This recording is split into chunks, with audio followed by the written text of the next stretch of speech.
Hey there, my friends. Today's topic is self-sabotage. How many of you guys find yourself having grand ideals? You have all the intent. You have a goal. You have strategies in place. You've done all the things, and then you find that you don't allow yourself to be successful. Maybe you only do part of the work. Maybe right about the time it starts to get serious, you find a way to distract yourself so that you don't actually ever get it done. And then you go back and you go, I should have gotten so much more accomplished in this goal. I don't understand what's going on. Self-sabotage is a pretty common thing. I mean, I certainly do it myself. I have really well laid out plans, and then for whatever reason, I find ways to distract myself or turn my attention somewhere else. And the end result is I don't ever fully put 100% of me into that specific project and what my intent was. And the only person who loses is me, or in this case, you. If that's you, what you really sometimes need to do is sit down and take an honest inventory of what it is that you're doing to stop yourself from being successful. The goal is you want to marry your performance with your potential. And when we underperform, and it's not because of abilities, that we have to stop and take a look that maybe that it's because of self-sabotage.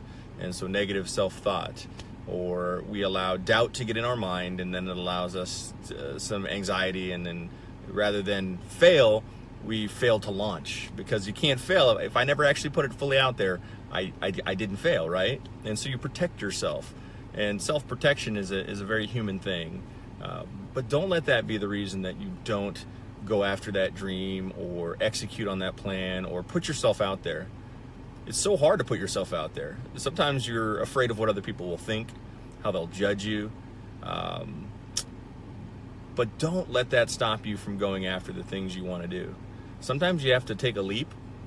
And a perfect example is people build your airplane, right, or build your parachute as you're jumping out of the plane. But that self-doubt, it can be very, very limiting. And what you don't want to have happen is to start you to believe that you don't have the capacity or the ability to do what you're trying to do. So if you notice that you've started lots of projects and you've never quite finished them, you never quite got the success that you were looking for, rather than come to the conclusion that you're not good or you're not going to be successful, perhaps you should do your research on yourself and determine whether or not you were simply cutting yourself short.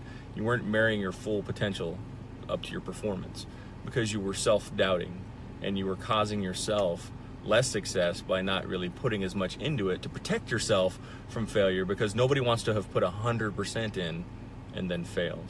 I hope this is making some sense, and this is really a conversation that I was having with a client, and then honestly it made me think about myself.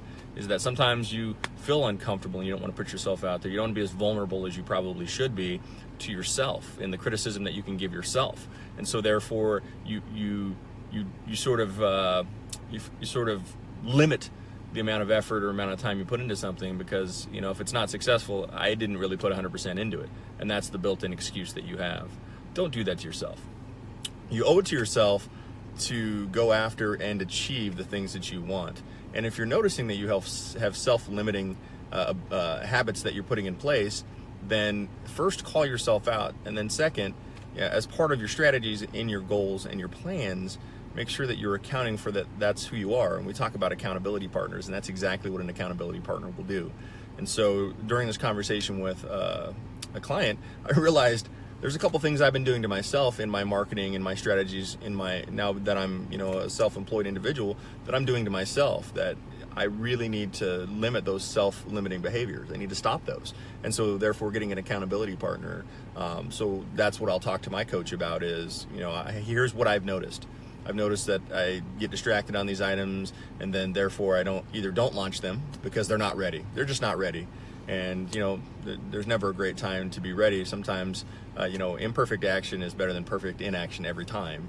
And not doing something is definitely guaranteed failure. Doing something and then tweaking it and being vulnerable to getting the feedback that it wasn't the best thing that you do, knowing you can do better, is okay.